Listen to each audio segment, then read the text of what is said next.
রোমাঞ্চের জঙ্গল অভিযান, সচক্ষে ব্যাঘ্র দর্শন, ঘাড়ের কাছে নিঃশ্বাস ফেলছে বুনো হাতির দল।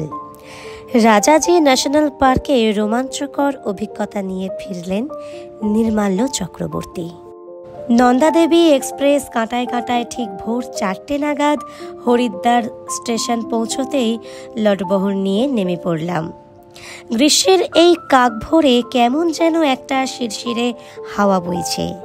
চলতে চলতেই ফোন করলাম জিপ চালককে। চিল্লার চেকপোস্ট ভোর 6টার আগে খোলে না, তাই ড্রাইভার দাদা চেকপোস্টেই আটকে আছে। যাক, আমাদের হাতে এখন সময় আছে। চায়ের জন্য ব্যাকুল ছিল মনটা। একটা টি স্টল থেকে চা খাওয়া হলো। চা শেষ হতে না হতেই ড্রাইভার এসে হাজির। ও জানালো অনেক কাকুতি মিনতি করে তবেই ছাড়া পেয়েছে। আর দেরি না করে ওর জলপাই রঙের গাড়িতে চড়ে বসলাম। স্টেশন চত্বর ছাড়িয়ে হরিদ্বারে ঢুকে পড়লাম। ভোরের আকাশে তখনও আলো ফোটেনি। গঙ্গা নদীর উপরের সেতু পার হওয়ার সময় দেখলাম সাধুদের আহ্নিক করতে। ওরা মঙ্গলারতির জন্য তৈরি হচ্ছেন। আর কিছু দূরেই হরকে পৌরি। একটু পরেই ওখানে স্নানার্থীদের ভিড়ে হৈ হৈ পড়ে যাবে। আমরা সেতু পেরিয়ে ওপাশের রাস্তাটা ধরলাম। এই পথ সোজা চলে গিয়েছে ঋষিকেশের দিকে। জঙ্গলের রাস্তা। পথের এক প্রান্তে জোনাকির মতো কি যেন নড়াচড়া করছে। অজস্র নক্ষত্র সমাবেশ। অবশেষে গাড়ির হেডলাইটে স্পষ্ট হলো ওরা। চিতল হরিণের দল। ভোরবেলা জমায়েত হয়েছে। ওদের পাশ কাটিয়ে এগিয়ে চললাম। একটা বুনো খরগোশ ঠিক আমাদের গাড়ির সামনে দিয়ে রাস্তা পার হয়ে বাঁ দিক থেকে ডান দিকে চলে গেল নিমেষেই। বেশি দূর যেতে হলো না। বাঁ দিকেই লোহার গেটের একপাশে জ্বলজ্বল করছে রাজাজি ন্যাশনাল পার্ক। রিসেপশন থেকে অনুমতিপত্র সংগ্রহ করে নিলাম। 6টা বেজে যাওয়ায় চিল্লা রেঞ্জের গেট খুলে গেছে। তড়িঘড়ি ঢুকে পড়লাম আমরা। ভোরের আবছা আলোয় অরণ্যের নির্মল রূপ অস্পষ্ট। দুপাশে বড় বড় শালের বন।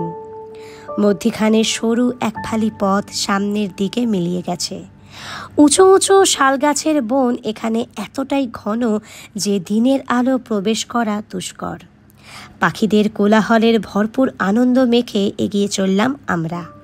ড্রাইভার গাড়ির স্টিয়ারিং ধরা অবস্থাতেই জানালো রাস্তার এক পাশ দিয়ে আমাদের পথ দেখিয়ে নিয়ে চলেছে হাতির পায়ের ছাপ। কিছু আগেই হয়তো হাতি এই পথ ধরে গেছে। আমরা সতর্ক হয়ে বসলাম। এর আগে কাজিরাঙা, কাবিনী কিংবা করবেটে হাতির এমন তাড়া খেয়েছি যে অভিজ্ঞতার ঝুলিতে হাতির মত্ত রূপটাই ভেসে ওঠে বারবার। এই বিশাল প্রান্তরে মাঝখান দিয়ে বয়ে চলেছে এক পাহাড়ি নদী, নাম মান্ডিয়াল। সরু নদীটা বর্ষার সময় জলপূর্ণ হয়ে ওঠে। শুনলাম এখন গরমের সময় সরু নদীটাতে মাছের অস্তিত্ব রয়েছে। অনেকটাই বড় এই গ্রাসল্যান্ড। দেখতে পেলাম একদল চিতল হরিণ ঘাস খেতে ব্যস্ত। কেউ কেউ মাঝে মধ্যেই মুখ তুলে এদিক ওদিক দেখছে। বিপদের আশঙ্কায় আগে থেকেই সাবধান হয়ে যাওয়ার জন্য ওরা অমন করে শুনেছি। ওদের সঙ্গে কিছু সময় অতিবাহিত করে আবার এগিয়ে চললাম। মান্ডিয়াল নদীর ধার ঘেঁষে চলেছি। হঠাৎই ব্রেক কষল গাড়ি। ভ্যাবাচাকা খেয়ে চারপাশটা দেখতে লাগলাম আমরা। আমাদের চোখ নদীর তীরবর্তী এলাকাতেই ঘুরপাক খাচ্ছে। ও উত্তেজিত হয়ে বলে উঠল বাঘের একদম টাটকা পায়ের ছাপ দেখতে পেয়েছে। এই অঞ্চলটা এক বাঘিনী ও তার শাবকের এলাকা। প্রতিদিনই ভোরবেলায় এই নদীতে জল খেতে আসে বাঘ। বাঘ দেখতে পাওয়ার উত্তেজনা শিরায় শিরায় সঞ্চারিত হয়ে এক আশাব্যঞ্জক মুহূর্তের সূচনা করল। রাজাজির মতো জঙ্গলে যেখানে বাঘ দেখা দুষ্কর ব্যাপার, তবে তার পায়ের ছাপই প্রাণীটার অস্তিত্বের জানান দিল। বেশ কিছুক্ষণ দাঁড়ালাম ওখানে। ছোট ছোট পাথরকে পাশ কাটিয়ে চপলা নদীটা বেশ চলেছে আপন মনে। কাছেই একটা বট গাছ। এই গাছে নাকি মাঝে মাঝেই লেপার্ড বসে থাকে। মতিচুর রেঞ্জ থেকে 3খানা লেপার্ড এই চিল্লা রেঞ্জে ছাড়া হয়েছে, কিন্তু ওদের দেখা মিলল না।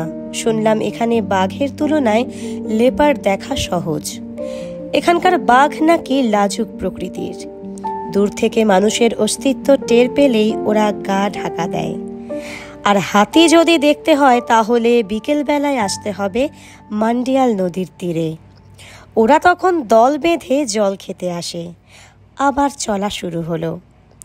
গাড়ি পাহাড়ে উঠছে, নিচে ঘন জঙ্গল। ঠিক সেই সময় ডেকে উঠল হরিণ। অ্যালার্ম কল, আবার প্রতীক্ষা। এদিক ওদিক চেয়ে দেখলাম, হরিণটাকে কোথাও খুঁজে পেলাম না। সে শুকনো নালা বেয়ে চলে গিয়েছে এতক্ষণে। লেপার্ডই হবে। আর দাঁড়ালাম না। দিনের আলোয় ঠান্ডার শিরানিটা এতক্ষণে চলে গেছে। পাহাড়ি পথে ঘুরপাক খেতে খেতে দেখি ছোট্ট এক ফালি রাস্তার ঠিক সামনের বাঁকটাতে 3টে ময়ূর পেখম মেলে একসঙ্গে নৃত্যরত। আমরা এসেছি টের পেয়েই 2টো ময়ূর উড়ে চলে গেল অন্য পাহাড়ের দিকে। সে দৃশ্য আরও মনোরম। পাহাড়ের ঠিক নিচেই সমতল ভূমিতে একটা গ্রাসল্যান্ড। সরু ফিতের মতো নদী পার হয়ে চললাম। জনহীন এক প্রান্তরের মাঝে দেখি একখানা পাকা দালান, নাম মিঠাবালি গেস্ট হাউস। ইলেকট্রিক ফেন্স দিয়ে চারপাশটা ঘেরা। গেটের ভিতরের খোলা জায়গাটায় গাড়ি দাঁড় করানো হলো। গেস্ট হাউসের ভেতর থেকে বেরিয়ে এলো কেয়ারটেকার। ওর সঙ্গে বেশ আলাপ জমালাম আমরা হাসতে হাসতে বললাম, ইধার কাহি টাইগার হ্যায় ক্যা? কেয়ারটেকার উত্তেজিত হয়ে বলতে লাগলো, একবার ফুট প্যাট্রোলিং করার সময় নদীর ধার দিয়ে চলতে চলতে ও দেখেছিল জলের মধ্যে বসে আছে এক বাঘিনী আর তার 2 শাবক। সেই স্মৃতি আজও বেশ তাজা। আর একদিনের কথা, জঙ্গলের পথ ধরে মেন গেটের দিকে যাওয়ার পথে হঠাৎই কোথা থেকে এসে ওর গাড়ি আগলে দাঁড়ালো একদল হাতি। তার সঙ্গে ছিল শাবকও। পিছন ফিরতেই এক বিরাট আকৃতির টাস্কার হাতি ওর পথ আটকে দিল। কিন্তু হঠাৎই যেন কি মনে করে টাস্কার হাতিটা পথ দিয়ে খাদের দিকে নেমে গেল। আড্ডা ভালোই জমে উঠেছিল। হঠাৎ ঘড়ির দিকে নজর যেতেই তড়ি ঘড়ি করে উঠে দাঁড়ালাম। এবার এগোতে হবে। গেস্ট হাউস ছেড়ে আবার ঘন জঙ্গলের পথে রওনা দিল আমাদের গাড়ি। পথে দেখলাম গাছের উপর একটা ওরিয়েন্টাল পাইড হর্নবিল খাবার নিয়ে উড়ে এসে বসল। গাছের মধ্যে বসে থাকা অন্য আর একটা হর্নবিলের শুধু মুখখানা বেরিয়েছিল, বাকি অংশ কোটরের ভেতর। উড়ে আসা পাখিটা ওর খাবারটা কোটরের পাখিকে খাইয়ে দিল। ড্রাইভার বুঝিয়ে বলল ঘটনাটা। আসলে গাছের পাখিটা ছিল মিসেস হর্নবিল। ওর অর্ধেকটা কোটরের ভেতরে তখন ডিমে তা দিতে ব্যস্ত। আগামী বেশ কিছুদিনের জন্য এটাই তার আস্তানা। মিস্টার হর্নবিল ওরই জন্য খাবার নিয়ে আসছে। বলতে না বলতেই একটা হাতির দল রাস্তার ঠিক মাঝখানে এসে দাঁড়ালো। দলে একটা ছোট্ট হাতিও ছিল। কিছুক্ষণ দাঁড়িয়ে মায়ের পায়ে পায়ে জঙ্গলে অন্তর্ধান করলো হাতিটা। বাকিরাও ওর পিছু নিল। দেখতে দেখতে সময় এগিয়ে চলল। আমরা মিঠাবালি রোড ধরলাম। এখানেও সেই একই চিত্র। দুপাশে শালবনের মাঝে মেঠো পথ, গঙ্গা মাটির পথ। গাড়ি চালাতে চালাতে হঠাৎই গাড়ি থমকে দাঁড়ালো। Alarm call. বুঝলাম আমাদের দেখেই অ্যালার্ম কল করেছে হরিণটা। হঠাৎই সকলের চোখ গিয়ে পড়ল রাস্তার সামনে। প্রায় 750 মিটার মতো দূরে রাস্তার ওপর কিছু একটা দাঁড়িয়ে আছে। মনে হচ্ছে বার্কিং ডিয়ার। ক্যামেরা জুম করে ভিউ ফাইন্ডারে চোখ রাখতেই শিহরণ জাগল। বাঘ। হঠাৎই যেন উত্তেজনার পারদটা উপরের দিকে উঠে গেল। কানে এলো ড্রাইভারের সতর্কবার্তা, শান্ত রহিয়ে, नहीं तो जंगल में घुस जाएगा। গাড়ির স্টার্ট বন্ধ করে মাথা নিচু করে বসে রইলাম সকলে। আমরা সবাই চুপচাপ বসে, ক্যামেরা তখন ভিডিও মোডে। আগুন রঙা প্রাণীটার শরীর দিয়ে যেন আভা বের হচ্ছে। যত কাছে আসছে তত দিনের আলোয় স্পষ্ট হচ্ছে ওর চোখ ঝলসানো রূপ। আমাদের দেখতে পেয়েই হয়তো ও বাঁদিকের জঙ্গলে অন্তর্ধান করল। নবতম ব্যাঘ্র প্রকল্পের প্রথম সাফারিতে বাঘ দেখা এ তো দারুণ সৌভাগ্য। ওখানে অনেকক্ষণ দাঁড়িয়ে রইলাম, শুনলাম নানা পাখির ডাক। Himalayan bulbul, black crested bulbul, golden oriole, paradise flycatcher আর ট্রিপাই। ওদের ডাক শুনতে শুনতে একরাশ অভিজ্ঞতার ঝুলি নিয়ে ফিরে চললাম আমরা। এবার বলি কিভাবে যাবেন। কলকাতা থেকে ট্রেনে হরিদ্বার স্টেশন, উপাসনা এক্সপ্রেস, কুম্ভ এক্সপ্রেস বা দুন এক্সপ্রেসে যেতে পারেন। হরিদ্বার থেকে আধ ঘন্টাতেই পৌঁছে যাওয়া যায় রাজাজি ন্যাশনাল পার্ক।